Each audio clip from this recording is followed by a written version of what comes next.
Hello and welcome to the Ministry of JavaScript. In this video we are going to be looking at another prototype method of an array which is called join. We use join method whenever we want to convert our array into a string. And join method takes one argument, and whatever you will assign in it, it will be used as a separator in that string. So let's just write console.log and arr.join.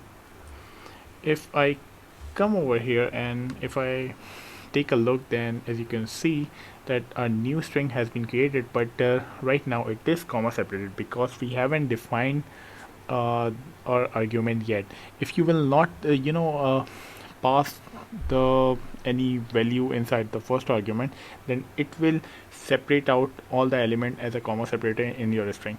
But if you do want to use something like this, if you do not want any kind of spaces, then you can pass the empty string. And if you want the underscore as a separator, then you can pass underscore. And if you want a proper string with a proper spaces, then you just need to pass the space. So basically this is how you can use the join method, and you can use it whenever you want to convert your array and into a string and do some conditional stuff. This can be very useful. So this is it from this video. I will see you in the next one. Have a nice day.